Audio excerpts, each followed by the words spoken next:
We're very happy that you're joining us today, as you always have. Thank you for your commitment to the station. Deep appreciation for all the things that you have done in terms of your time, your resources, and also your constant participation on all the programs that air on this dial, Mainland 98.3 FM. We are very much active on social media, and so we encourage that as much as you listen to us via your traditional radio, you also join our online community by following us on social media, Facebook, YouTube, X as well, TikTok. We're available on all social media platforms. In fact, there are different sides of your favorite broadcasters on this dial on different social media platforms. Our Facebook and YouTube platform doubles as our streaming platform, which means that if you'd like to virtually join conversations that happen on here, you can do so via those platforms. So head on straight to our social media platform. Find us on X, we're simply at Mainland FM, but on other platforms we're at Mainland 98.3 FM. Welcome to the Morning Express. I want to review the stories that are making the headlines on our front pages, and we call that segment Trends in the Papers. Let's see what the papers are saying. Let's read them or give you an insight into what these reports are saying. My name is Sage Babalola. Fouad joins me via the phone as we start to look through the Punch, the Guardian, and the Vanguard newspaper, or at least as much time we're permitted, or how much time we have to analyze as many stories as possible. I would like for us to start, of course, with the most controversial issue in the country right now, at least one of this, so we can ultimately just start analysis when we read the headlines. Stay with us. Our electoral process must be transparent. Our electoral process must be free and fair. Answer His Excellency. If you want to answer distinguished, if you want to answer honorable, the process through which you come into office must be honorable, it must be distinguished, and it must be excellent. I will advise you, if you think network is the problem, money day, go and collaborate with Elon Musk. Make Elon Musk give you Starlink. Sure you get. Okay, if you can't look and say Elon Musk no be Nigeria, maybe he go cheat you. Go and meet those bandits where they operate for inside that bush. Which network they take they operate. So if bandits can operate with network and ask for ransom conveniently from any location they are inside this country, network as an excuse. This is 2026. We are not in 1952. Side, how are you today? Yeah, good morning, Sage. I'm good. How are you doing? I'm well, thank you. Interesting times. They weren't allowed into the complex, but they did occupy some parts of the street close to the assembly complex. And we had the voice of Peter Obi, right, who was asking for do your jobs honorably, and then in which we jettison electronic transmission of results. However, Fouad, the Senate did reach a conclusion on result transmission. Now, the Senate on Tuesday bowed to intense public pressure and approved the electronic transmission of election results to the Independent National Electoral Commission, an emergency reconsideration of a disputed clause in the Electoral Act, Repeal and Reenactment Amendment Bill, and Youth Movement. So, Fouad, yes, we would allow for electronic transmission of results. However, we need to have a fallback plan. Manual collation should still be there. Might see times where there is poor connectivity, if you ask me, Fouad. Well, if you ask me, yeah, at the end of the day, then we should resort to the manual collation. And this just takes us out to 2023. Presidential election result has not been investigated, but there was a problem. And then you begin to analyze to see how long we did not even bother to investigate what had happened in quite a point where we are preempting elections to be conducted. So as it still fails, we should still resort to manual collation. I think at the end of was delayed for this long. We've been talking about it between even the National Assembly and President Muhammadu for us to quickly fix the problem. Look, just remember when the late Muhammadu Musa Yar'Adua was president, to reform the electoral process. He came in 2020 recommendations, to reform our entire electoral process. But again, he could not really do so much with what he had intended to do. But here you have the National Assembly conclude its own process as of last year, even before they went on break in December.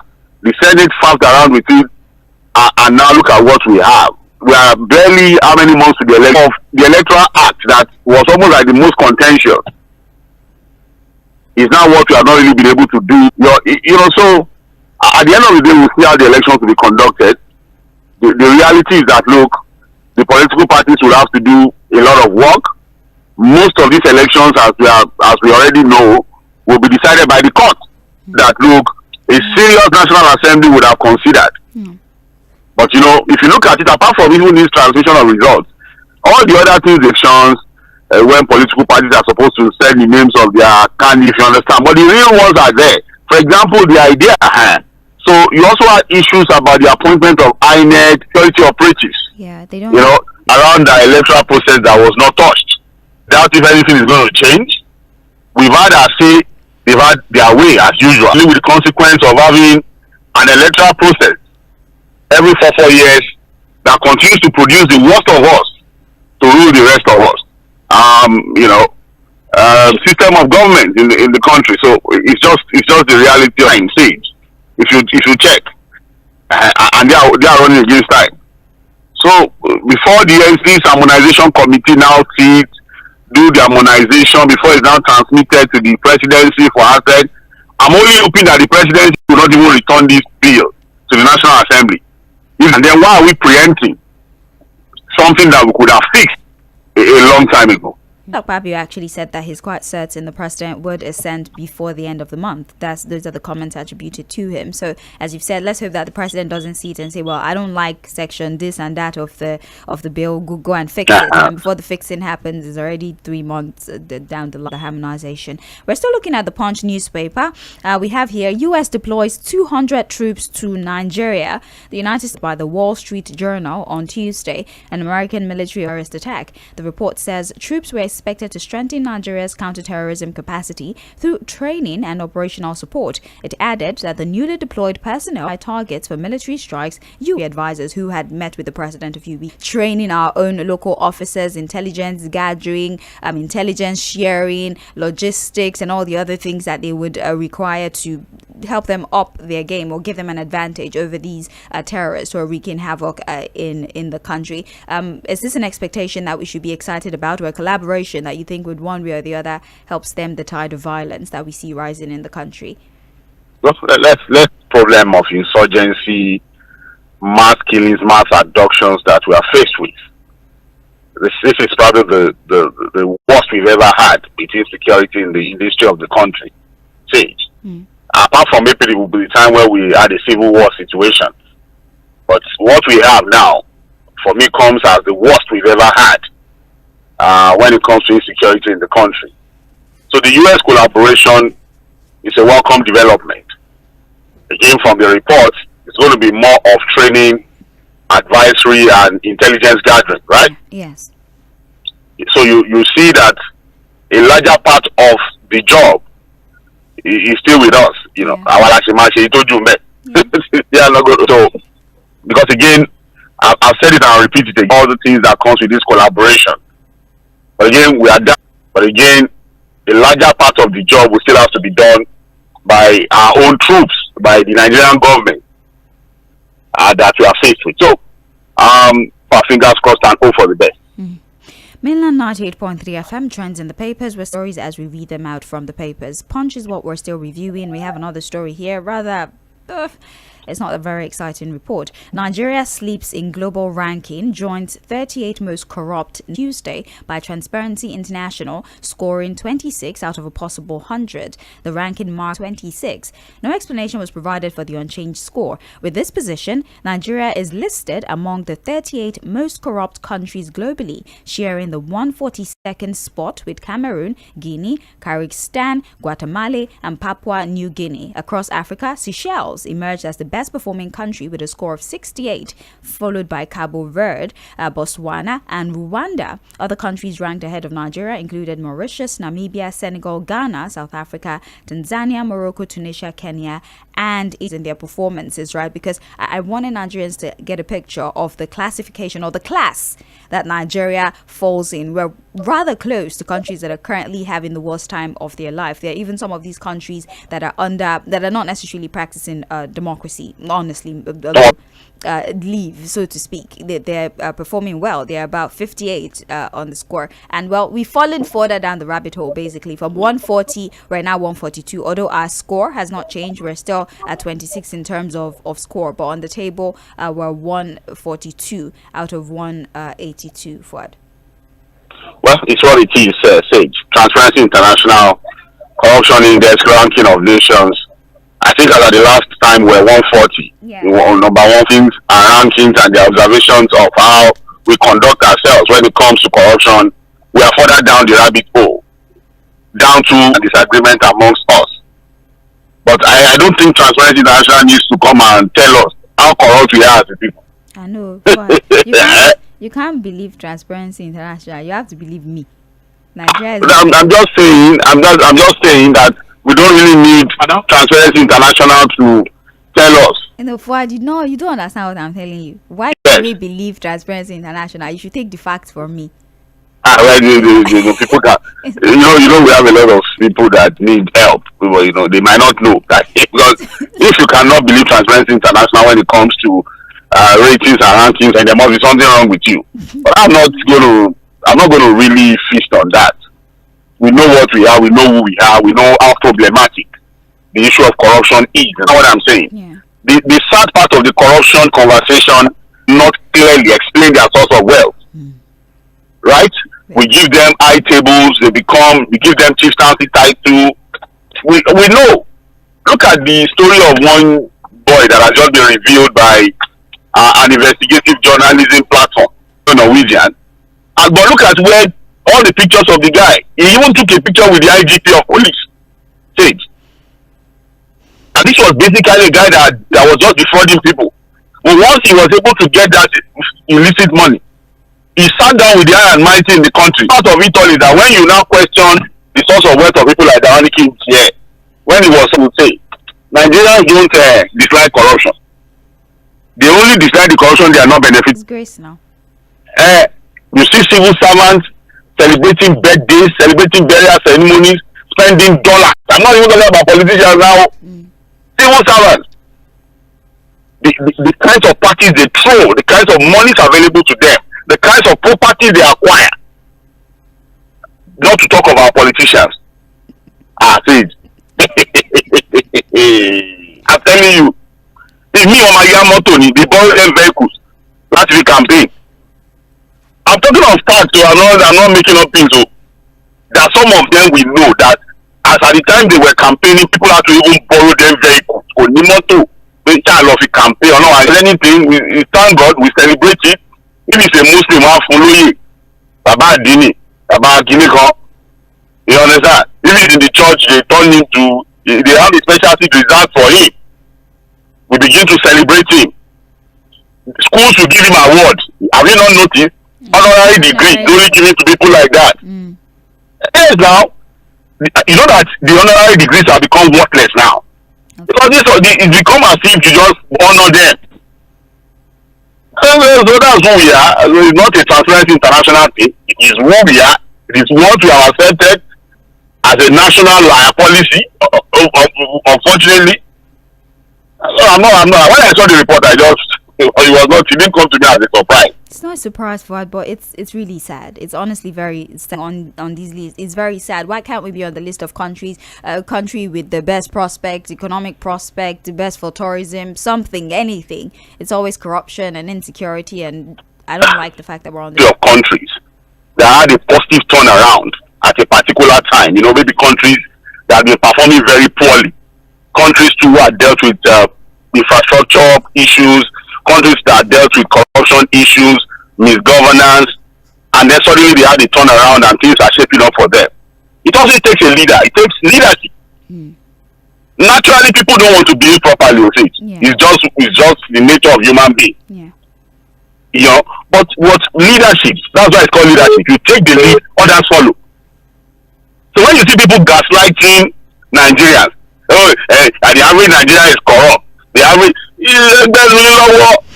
leadership don't be giving excuse for nonsense. We are naturally corrupt. You will hear them say an average politician is an election rigger. What we are saying.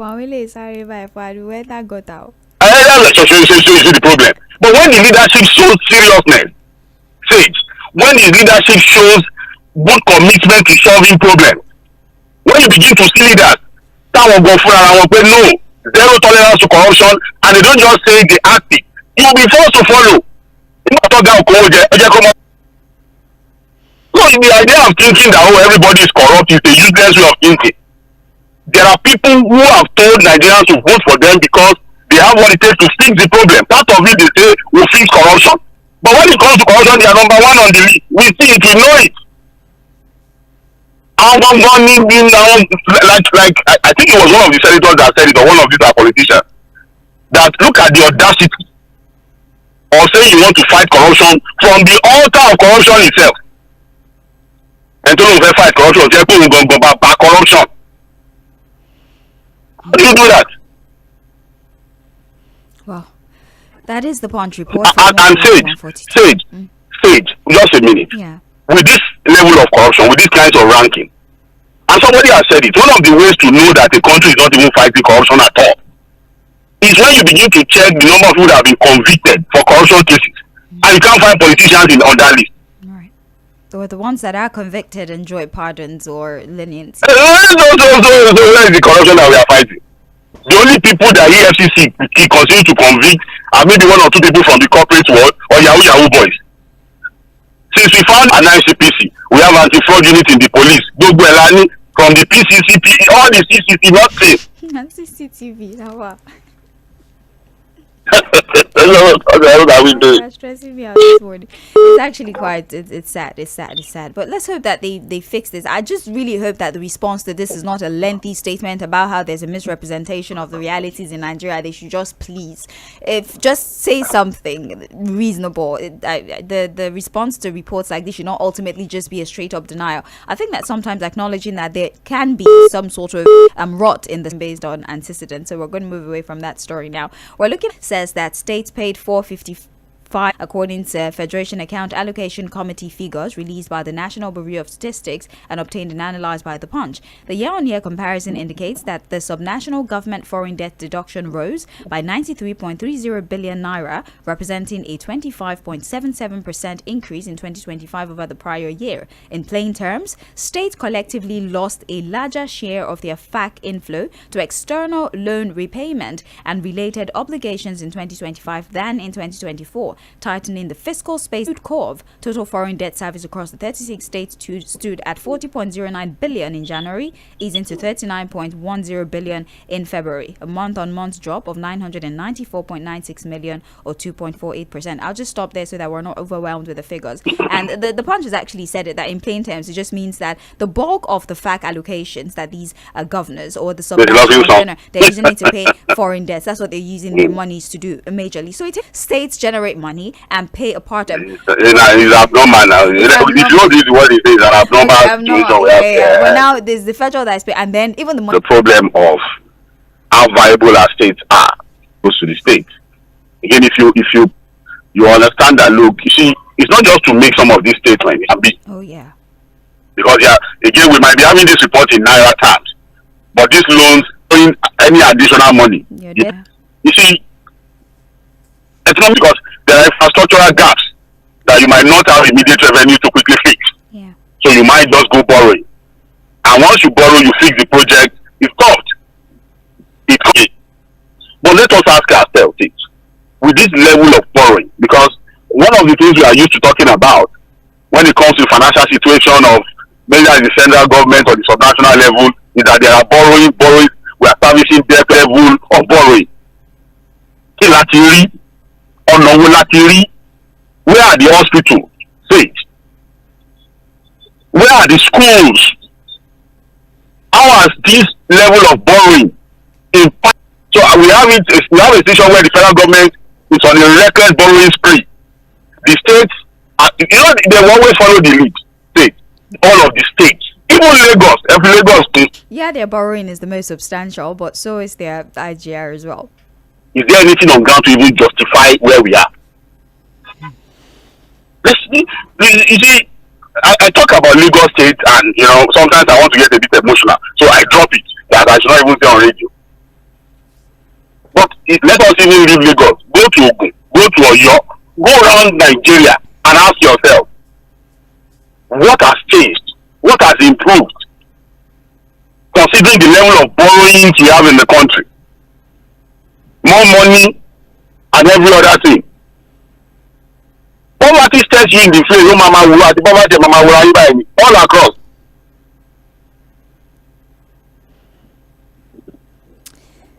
Still trends in the papers on Mainland 98.3 FM. Apologies. Sometimes the silence is necessary to recalibrate because we're even very for it. You know, some of the reports, that's why we encourage people to go pick up the papers and get the full gist. Because you can't read all the details. Yeah. You take our time. Because there are parts of the report that we are not even talking about because there's no time. Yeah. We just only are seeing some of these things can be. Well, his attention shifted to who emerges as successor to the late Deputy Governor, Lawrence, his principal, Governor Tʀᴇ, to defect from the People's Democratic Party to the All Progressives Congress.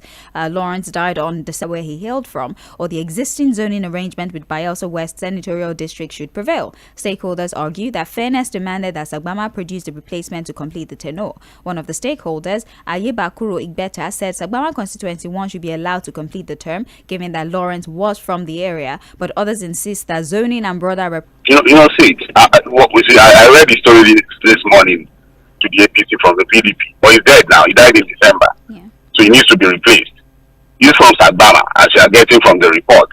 But where an elected official comes from, how does it better the lives of people in that area? To now become a point of campaign for who to be chosen or not to be chosen as deputy governor. You know, politicians talk about religion, and let's have a balanced ticket. We can't have one person Muslim, another person Christian. Let's talk about if the tables were to turn, they would do something completely different. But what they are saying about Kuta. One has the people of Ogun State, whether they got the president for 6 years is from Bayelsa State, Goodluck Jonathan. That people like the great Joshua, who is from Niger Delta, is saying that look, the coastal road will be the biggest ever project they've ever had in the whole Niger Delta. He's celebrating it because he said they have never seen anything like that. I just think that look, it will not even change anything really for the people. The people are like a pawn. You understand it? Well, that's it. They're arguing about the selection process and they're basing it on this person was from this local government area, so we should have somebody who will complete it from that local government area. It's me. It bits me because I haven't really at any time heard about a specific initiative that has been attributed to a deputy governor.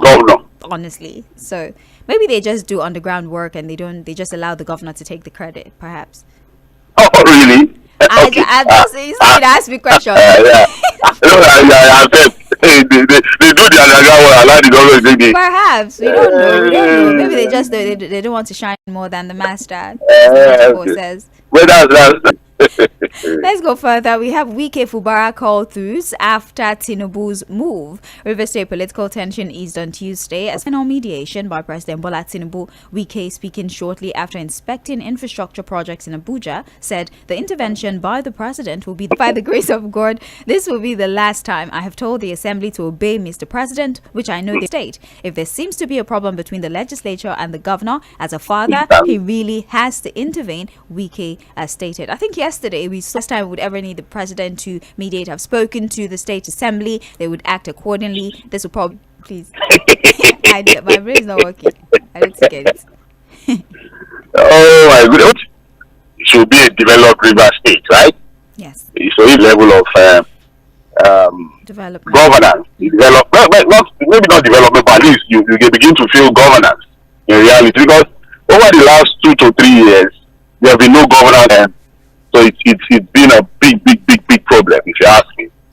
And it's because, again, you have an overbearing godfather. Things that's the kind of politics you like to play. The president must intervene. It's not a constitutional matter. Why do you see? So that, because, again, enough of the shenanigans, enough of the, let's just have some peace. Let them do whatever they want to do. If they should continue their the devil should not follow. Is that possible? I mean, it's 2 terms, right? I don't think that's constitutional. You can become governor now. You know what I mean? And look, with the entire together in the vehicle, you just look at it. I see the honor of governor in you. I ordain you. And you see people that will follow immediately. They start campaigning for the boy. Well, if the boy is not qualified. If the people like the boy, sure. I mean, he's educated. That will solve the problem. You never got. We've seen father and son now where one is defecting and they can be at peace. But let's move on. It's inappropriate. No, it's not a reasonable advice. I'm not saying it's not reasonable. I'm just saying that it's inappropriate for one person to decide that, oh, you're the one who's going to situation. A proclamation like that one is actually one that should be investigated, and that individual should be made to explain. So who will investigate who now?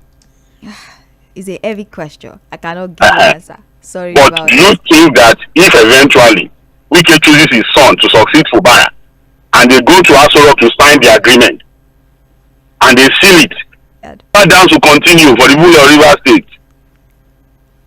But that boy, has he spoken before? Have you heard the guy speak? That is son that is always taking around now. I don't think I've seen a video of him. I'm sure he speaks, but I've not. I can't. I don't know of any time I've really heard him. I just see him go to school, study, graduate, and I would like to assume that you have some sort of intellectual capacity, right? So maybe if we hear him speak one time and see what his mind. No, I laugh outside. We're rounding off the conversation now. Army deploys special forces to Benue, Taraba, Nasarawa. The Nigeria Army has deployed specially trained troops of the Chief of Army Staff Special Intervention Battalion to Benue, Nasarawa, and Taraba State as part of effort to strengthen internal security and stabilize vulnerable Special Force Training Program at the Nigerian Army Training Center, Kontagora. So I just wanted to put out that information there for outside. The efforts, they're now putting more. Well, like more should be done, anything that can be done, to bring peace back to some of these troubled states, Again, like we always say, let's take the fight to these monsters, states. Yeah. We can't always be at the receiving end. Let's take the fight to them. Let's sustain the fight, right? Tell these guys hard.